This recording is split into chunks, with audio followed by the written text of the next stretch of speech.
Final Stop Brasil, Chapter 12. Wishing to die. Beside the grief for my father awakens a feeling of guilt in me, and even more anger. Anger at my daughter, who makes decisions in every way behind my back, with fatal consequences, like now my father's death. Nobody had the right to tell my parents that I'm in prison.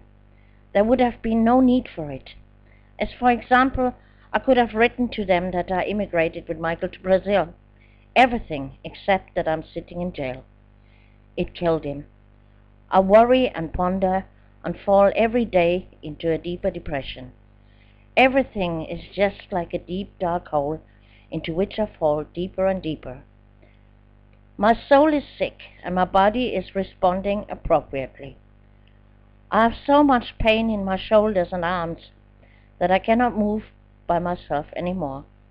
Andrea takes care of me, helps me to get up, gives me massages with the gel her mother brought to me. She brings me coffee and food, but the food I still usually refuse.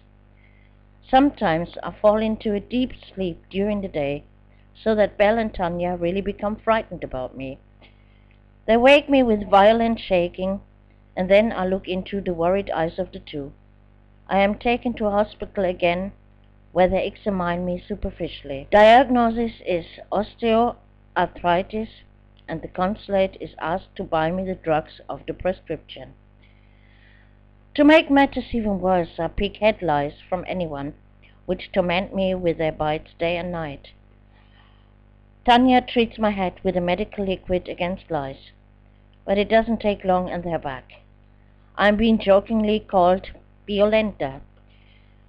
To make an end to all of this, I let my hair cut short to 1 centimeter. With this, I'm finally rid of these lice. How I look like with short hair, I don't know, and it doesn't interest me either. Since I'm here, I always refuse to look in a mirror. Actually, I only want one thing: going to sleep and never wake up again. One day in mid-November, I am being informed by the police that I will go the same day to court. The women want me to change clothes and look for something I can use to look nice in court. But I am adamant to stay exactly how I am, in the old tattered shorts and the t-shirt the Brazilians had given me after I was brought to this place. I have nothing else, and why should I feign false facts? I go as I am. That's all I have, and I will not fool anyone with false facts. The women are shaking their heads at my obstinacy.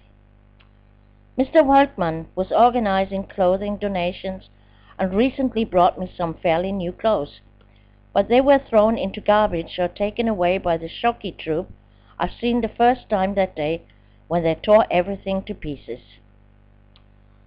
At 2:00 p.m. I am taken to the guard who put the handcuffs back on me. Then I am taken in the police car to the court in Guarulhos, where I wait about 2 hours in a cell in which is only a concrete block to sit on and where it's bitterly cold. The toilet is simply a hole embedded into the ground. My teeth are chattering from the cold, and I'm trembling all over my body when I'm brought up with the elevator. As I come out of it, Mrs. Bishop meets me and is shocked. "My God, what happened to you, girl?" Spontaneously, she takes off her winter coat and puts it around my shoulders.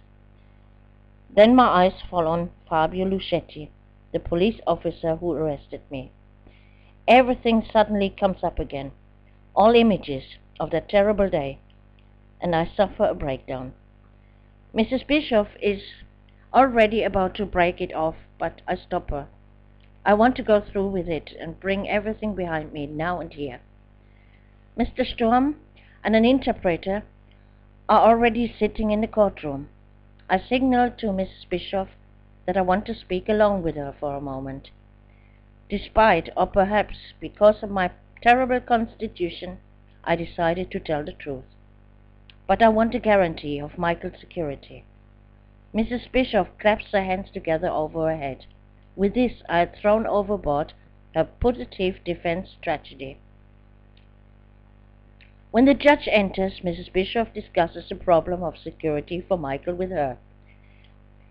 Indeed, the judge gives me a promise of something she will never be able to keep, nor that she wanted. From the beginning to the end, in tears, I tell why I came to Sao Paulo, what had happened to me. I tell her everything about this Frank and indicate that his telephone number is stored in my phone, and also wrote it down in my notebook. I give the full name and address of Chris and tell frankly about all his other dirty deals, and that my knowledge is the main reason why he has done this to me here. Mrs. Bishop asked Fabio during the entire hearing only one question: if he knows further details about the phone call and whether it was a local or a long-distance call. From my point of view, this question has no relevance at all, because I'm sure that Fabio will not tell the truth anyway. This bastard was getting paid by the gangsters for arresting me, so he knows the caller. The judge makes a very human impression on me, so I gain a little hope. The prosecutor also asks only one question: if I take drugs or if I am addicted. This I deny with certainty. Then everything is over. Mr. Sturm gives me a withering glance. He feels even more confirmed now of the fact that I'm a liar. Only the two policemen who accompany me are showing that they believe in my statement. One of them is patting me encouragingly on the shoulder, and for the return trip they don't put the handcuffs on anymore.